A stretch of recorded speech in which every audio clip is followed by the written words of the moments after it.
दिल्लीमध्ये आपण ज्यांची नावं घेत आहे ते काय नेहमीच येत असतात.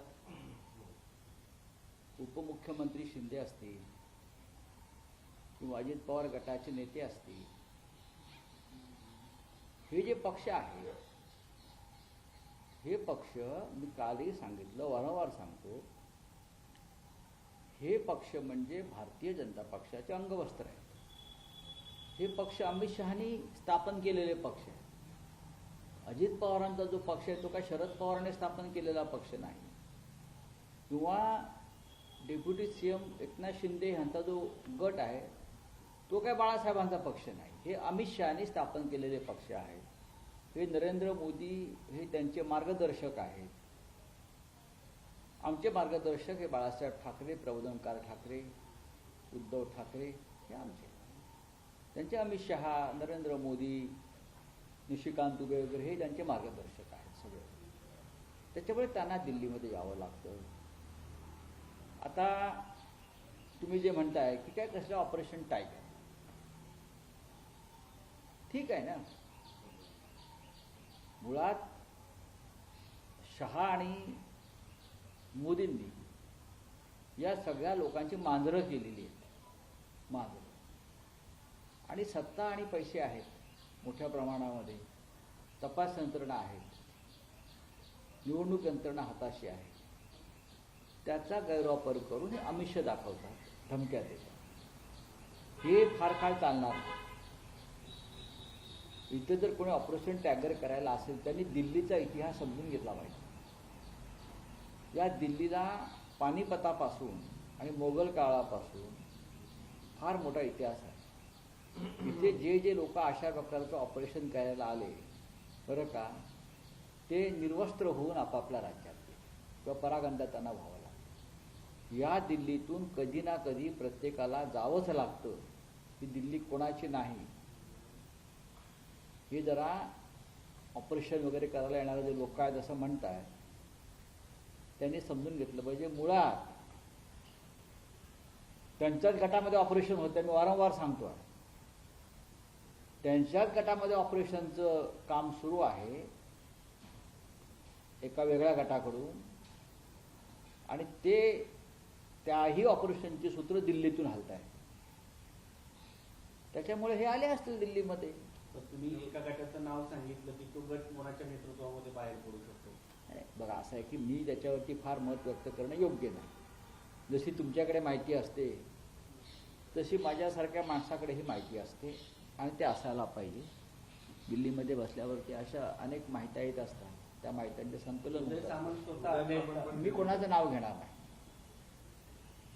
कोणाचंही नाव घेण्याचा मला अधिकार नाही, किंवा कोणावरती चिखलफेक करणं, आरोप करणं हे योग्य नाही अशा प्रकारे राजकीय दृष्ट्या. पण काहीतरी घडतं आहे, खतखत आहे, आणि त्याचा स्फोट होऊ शकतो. हां, केले तुका आणि झाले माका अशी आमच्या कोकणामध्ये म्हण आहे. ते काहीतरी करायला जात आहे ते त्यांच्यावरती उलटू शकतो. हां, तुमच्या पक्षाच्या खासदारांशी संपर्क साधला जातो, तुमच्याशी कधी संपर्क झाला आहे? एक लक्षात घ्या, आमचे 9 खासदार 4 दिवसापूर्वी इथेच बैठकीला आले होते. प्रत्येकाच्या मतदारसंघातल्या अडचणी आहेत. कोणत्याही प्रकारचा निधी विरोधी पक्षाच्या आमदारांना, खासदारांना दिला जात नाही. त्यांची कोंडी केली जाते. स्पष्ट सूचना आहेत या लोकशाहीमध्ये. संविधान जिथे आपण वापरतोय का डॉक्टर आंबेडकरांचं, केंद्राच्या आणि राज्याच्या मुख्यमंत्र्यांच्या स्पष्ट सूचना प्रशासनाला, जिल्हा अधिकाऱ्यांना आहे की विरोधी पक्षाच्या आमदारांच्या आणि खासदारांच्या कामांची दखल घ्यायची नाही. जणू यांच्या बापाचा पैसा आहे. जुनी भांडी करून यांच्या बाप जातीने पैसा गोळा केला आहे तिजोरीमध्ये.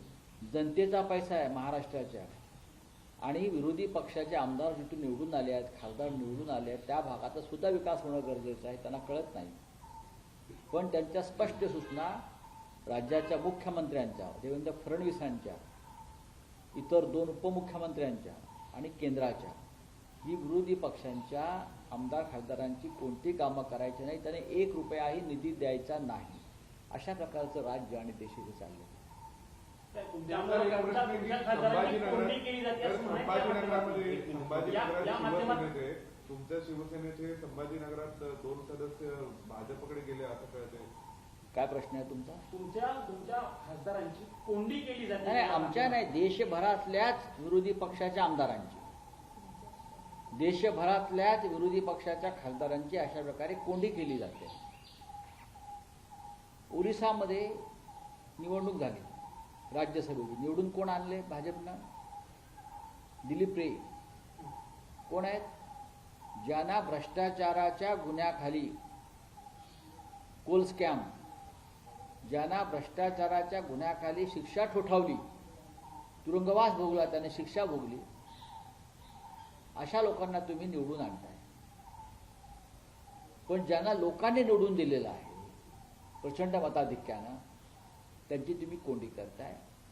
कोंडीत नाही, लागलेले परवा खासदार तुमच्या घरी जी बैठक झाली परवा, तुम्ही म्हटले सगळे खासदार आले होते बैठकीला तुमच्या पक्षाचे, त्यांनी या अनुषंगाने काही तुम्हाला माहिती दिली का? नाही, त्या अनुषंगाने काही चर्चा झाली का तुमची? माहिती म्हणजे असं काय, सगळ्यांचं ते दुःख आहे महाराष्ट्रामध्ये आणि देशभरामध्ये. आपण जाऊन महाराष्ट्रात काँग्रेसच्या आमदारांना विचारा, राष्ट्रवादी काँग्रेसच्या आमदारांना विचारा, जे काही लहान पक्ष आहेत, समाजवादी पार्टी असेल त्यांना विचारा.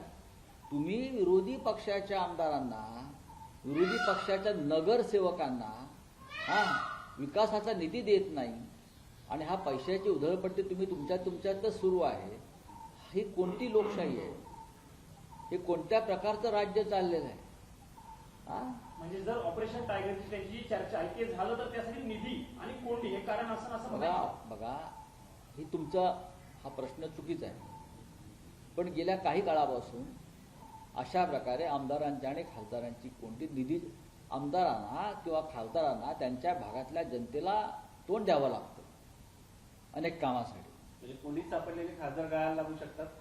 अजिबात नाही, अजिबात नाही. त्यांच्या गळाला फक्त दिलीप रे सारखेच खासदार लागू शकतात, ज्यांच्यावर भ्रष्टाचाराचे आरोप आहेत, ज्यांच्यावर गुन्हेगारी स्वरूपाचे आरोप आहेत, ज्यांच्यावर खून, दरोडे, बलात्काराचे आरोप आहेत.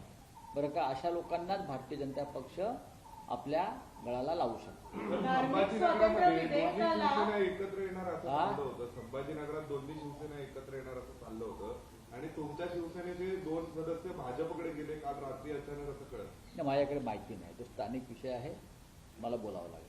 सर, अहिल्यानगरमध्ये एका 11 वर्षाच्या मुलीवरती ऍसिड फेकलं गेलेलं आहे. अनेक महिला महाराष्ट्रामध्ये 2-3 ठिकाणी अशा पद्धतीच्या घटना घडल्यात, लहान मुलींवरती नाही, असं काही घडलेलं नाहीये. एक सांगतो मी, असं देवेंद्र फडणवीस सांगतील, गृहमंत्री. अधिवेशन चालू आहे, असं काहीही घडले नाही. सरकार सक्षम आहे,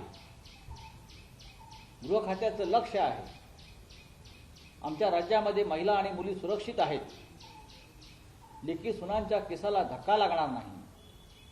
विरोधक खोटा प्रचार करतायत.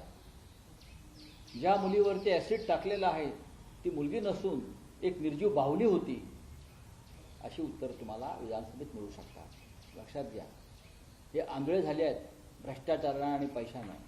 त्यांना राज्यातला अत्याचार दिसत नाहीये, महिलांवरील अत्याचार दिसत नाहीये आणि त्यांच्या पक्षाच्या महिला नेत्या आहेत त्यांना ते कधीच दिसणार नाही. एका मुलीवरती जर ऍसिड फेकलेला आहे याचा अर्थ, आणि अशा घटना या राज्यात वारंवार घडत असतील, तर देवेंद्र फडणवीस तुम्ही गृहमंत्री म्हणून अपयशी आहात, हे वारंवार आम्ही सांगतो आहोत. तुम्हाला थोडी जरी तुमचा आत्मा जिवंत असेल तर तुम्ही गृह खात्याचा त्याग केला पाहिजे. तुम्हाला वेळ नाही का? तुम्हाला जो वेळ आहे तो फक्त आपल्या राजकीय विरोधकांवरती सुडानं कशा कारवाई करता येईल, खोटे गुन्हे कसे टाकता येतील, बरं का, विरोधकांची कोंडी कशी करता येईल, दादागिरी कशी करता येईल, याच वेळ जातोय. कायदा आणि सुव्यवस्था पूर्णपणे अपयशी आहे. सर, 24 तास उलट झाले त्या घटनेला, अद्यापर्यंत आरोपीचं स्केचही समोर आलेलं नाही. बघा, असं आहे की देवेंद्र फडणवीसांचा अर्धा वेळ दिल्लीत जातो, त्यांच्या उपमुख्यमंत्र्यांचा वेळ दिल्लीत जातो चौरा ढाळण्यामध्ये. त्यांना वेळ कुठे सगळं पाहिलं आहे. बोलिए, बोलिए. महिला आरक्षण बिल की इम्प्लीमेंटेशन को लेकर खड़गे ने सर किरण रिजिजू को पत्र लिखा ऑल पार्टी मीटिंग में. ये अच्छी बात है ना. अगर लीडर ऑफ अपोजिशन राज्यसभा के खरगे जी ने ये लेटर लिखा है कि महिला आरक्षण के बारे में किरण रिजिजू को तो उनका स्वागत करना चाहिए, उसमें शंका की क्या बात है। तो राज्यसभा में जो क्रॉस वोटिंग हुई है सर, उसको लेकर राज्यसभा में cross voting Bharatiya Janata party ने पैसा और अपनी सत्ता के बल पर करके ली। चाहे हरियाणा हो, चाहे बिहार हो, चाहे ओडिशा हो। ओडिशा में क्रॉस वोटिंग किसके लिए करवाई? हाँ, ये बहुत नीतिमत्ता वाली पार्टी है ना। किसको चुनकर लाया? एक ऐसे व्यक्ति जिनके ऊपर कोल स्कैम में आरोप हुए, एफआईआर हुआ और जिसको कोर्ट ने पनिशमेंट किया, 3 साल की सजा सुनाई। ऐसे व्यक्ति के लिए भारतीय जनता पार्टी ने ओडिशा में क्रॉस वोटिंग करवाया। वो जो विधायक जिसने क्रॉस वोटिंग किया है, चाहे बीजेडी हो या चाहे कांग्रेस हो, उनको 50-50 करोड़ से भी ज्यादा पैसा दे दिया है। कुछ पैसा मुंबई से गया था, मेरी जानकारी है, मुंबई से मंगाया था कुछ पैसा। ये खरीदी और बिक्री में ही उनका टाइम जाता है। तो ऐसे व्यक्ति को चुनने में उनको शर्म नहीं आती, भारतीय जनता पार्टी को। और आप नीतिमान संस्कारी पार्टी है, क्या चल रहा है देश में? तर प्रसाद लाडच्या मुलाच्या लग्नात सहकुटुंब उद्धव ठाकरे यांच्या उपस्थितीवर प्रश्न निर्माण केला जातात, कारण की प्रसाद लाड हे खूप जवळचे आहेत देवेंद्र फडणवीस यांचे, आणि सकाळीच स्वतंत्र धार्मिक जो हे आहे विधेयक आहे त्याला शिवसेनाचा जो पाठिंबा मिळालाय, तर क्लोजनेस वाढली आहे का भाजपाने? काही प्रश्न विचारता तुम्ही दिल्लीमध्ये, काय संबंध काय? भाजप आणि ठाकरे जवळ येत आहेत का? म्हणजे असं वाटतंय. कशा करता? हेच प्रसाद लाड ज्याने शिवसेना भवन जाळून टाकू अशी भाषा केली. त्याला ठाकरे लग्नाला जातात. नाही, मी एवढंच म्हणतो. पण शेवटी काय असतं की महाराष्ट्रामधली एक संस्कृती आहे, की अशा शुभप्रसंगी राजकारण आणायचं नसतं. मुलाचं लग्न आहे, ते गेले असतील, राजकारण कुठे आलं? पण हेच प्रसाद लाड, तुम्ही ज्यांचं नाव घेत आहेत ते, ज्याने शिवसेना भवन जाळण्याची आणि शिवसेना भवनावरती मोर्चा काढून दगड मारण्याची भाषा केली होती, तुम्ही जाऊन पाहू शकता. आणि माझ्यासारखा शिवसैनिक हे विसरू शकत नाही. धन्यवाद. चला. समितीने एक अहवाल दिला आहे, त्याच्यामध्ये भारताच्या परराष्ट्र धोरणाच्या संदर्भात दीर्घकालीन रणनीती स्पष्ट करण्याचा त्याच्यामध्ये सांगण्यात आले, सूचना करण्यात आल्या. कारण भारताची दीर्घकालीन रणनीती असावी, अचानक एक मित्र अचानक बदलतो. असं कोण म्हणताय?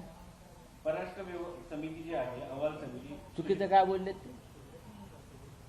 चांगली शिफारस आहे, शशी थरूर यांच्याकडे अत्यंत योग्य शिफारस आहे.